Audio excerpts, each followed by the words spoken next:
విషయం. అసలు పవన్ కళ్యాణ్ గారు అనే వ్యక్తి మీద మీ అభిప్రాయం అంటే? ఫ్యాన్ అండి. మీరు అభిమానం అతనికి ఎందుకు, మీరు ఆయనలో ఏం నచ్చి మీరు అతనికి అభిమానం అయ్యారు?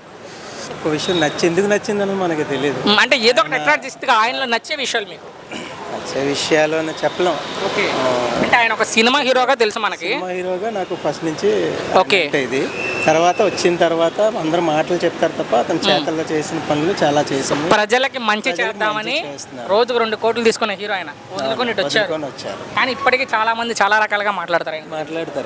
మరి అంటే పళ్ళున చెట్టుకే రాళ్ళ దెబ్బలు తగులుతాయి అనేసి. ఇప్పుడు ఉప ముఖ్యమంత్రిగా పవన్ కళ్యాణ్ గారి పనితీరు మీకు ఎలా అనిపించింది? బాగుంది. సో యాజ్ అ డిప్యూటీ సీఎంగా కావచ్చు, ఆయన మంత్రిగా కూడా ఉన్నారు. సో ఆ శాఖలకు న్యాయం చేస్తున్నారా? కంప్లీట్గా చేస్తారు. సినిమాలు చేసుకుంటూ తిరుగుతున్నారు పవన్ కళ్యాణ్ గారు అంటున్నారు కొంతమంది, జనాలను పట్టించుకోకుండా. అనాలి కదండి, అప్పుడే కదా ఆయన క్రేజ్ పెరుగుతుంది. అంతే అంటారా? సరే, ఫైనల్గా ఇబ్బంది పెట్టను. ఒక తెలంగాణలో అనిరుద్ధ్ రెడ్డి గారిని ఎమ్మెల్యే ఏమన్నారంటే, డబ్బులు తీసుకొని, అంటే ఎవరు డబ్బులు ఇస్తే వాళ్ళకి అనుకూలంగా మాట్లాడతారు పవన్ కళ్యాణ్, రేపు జగన్ గారు డబ్బులు ఇచ్చినా జగన్ గారు సపోర్ట్గా మాట్లాడతారు పవన్ కళ్యాణ్ అన్నారు. సో నా ప్రశ్న ఏంటంటే, డబ్బులకి లొంగిపోతారా పవన్ కళ్యాణ్ అంటే? నా ప్రశ్న కూడా వినలే మీరు. డబ్బులకి లొంగిపోతారా పవన్ కళ్యాణ్?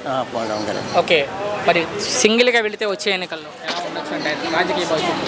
సింగిల్గా వెళ్ళినా ఎలాగెళ్ళినా సరే ఆయనకి భవిష్యత్తు బాగుంటుంది. అది ఏపీలో అయినా ఎక్కడైనా సరే ఆయనకి ఇది ఉండదు. ఫైనల్గా ఆయన తిట్టే వాళ్ళకి, అంటే ఆయన సంబంధం లేని విషయాల్లో లాగి పవన్ కళ్యాణ్ గారిని తిట్టే వాళ్ళకి ఏం చెప్తారు? ఇంకా ఎక్కువ తిట్టండి, ఆయనకి మంచి జరుగుతుంది. చివరికి one more about Pavan Kalyan గారు అంటే ఒక మాటలో మీ అభిప్రాయం? Complete man.